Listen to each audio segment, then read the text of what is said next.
In this video, I'm going to explain the difference between estimates and quotations and describe some situations where one or the other may be more appropriate. This is an overview for beginning contractors, but even if you think you know it all, you might learn something from this. And customers who plan to hire contractors might find value in this too. Now, getting to the point, by definition, an estimate is an approximate calculation or a range between numbers. Some other names for an estimate include ballpark, guesstimate, or rough order of magnitude. A quotation is an exact number based on a definite scope of work. Some other names for a quote are fixed price, lump sum, or flat rate. Whatever you call them, make sure to clarify the distinction between approximate and exact. I think most construction professionals understand the difference. Sometimes I meet customers who do not. It's worth explaining to avoid confusion. In general, a pricing process starts with rough estimation and ends with an exact price. In most cases, I prefer to quote an exact price for a scope of work. This way the expectations are made clear in advance and conflicts are prevented. I found that most customers also prefer this arrangement. In those cases, I also prefer the price to be based on the customer's perceived value for their situation. I did another video about that topic that you should watch. Other ways to figure out pricing can be on a basis of time and materials or market rates. In some cases I use those. I explained a bit about those in my perceived value pricing video, and I'll give some more examples now. It's usually easier to start a project with a rough estimate, especially if the scope of work is not clearly defined. There can be big problems with that method though. Some contractors don't communicate clearly, so they're bound to disappoint their customers, and they might not get paid in full for all of their work. Some customers don't trust contractors, especially when the pricing details are not specific and guaranteed.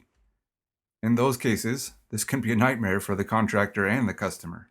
In some cases, it might be best to start a project on an estimated time and materials basis like that, and the exact total price might not be figured out until the final bill.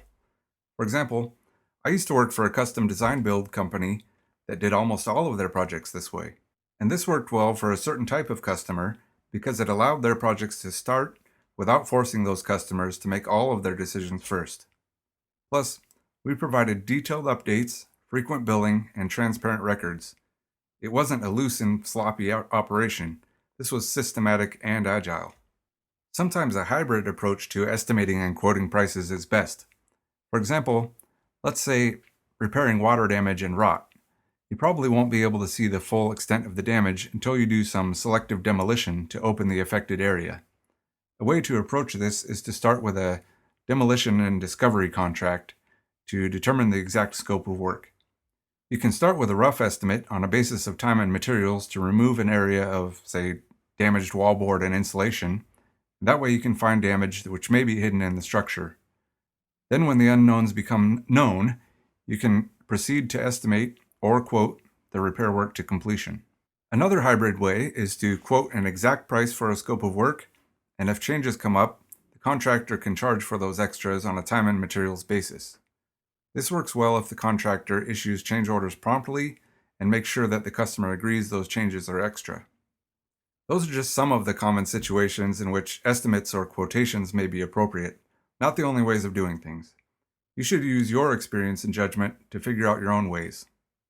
However you do it, make sure to put it in writing in advance, preferably a contract with signatures from both parties. You can find sample contracts on the internet, or you can copy other companies' contracts, but it's better to work with a lawyer to draft contract templates that cover specific legal issues in your jurisdiction for your ways of working.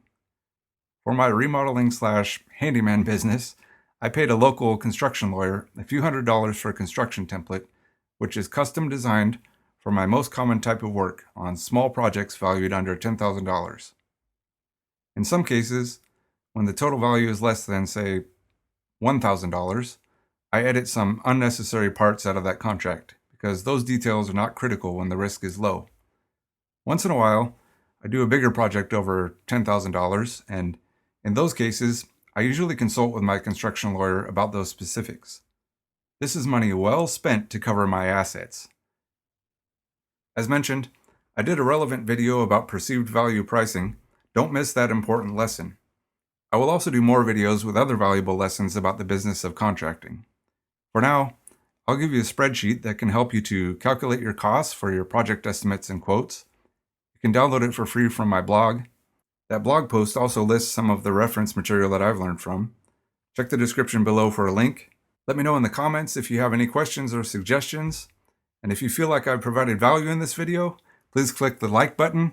And thanks for watching. Out.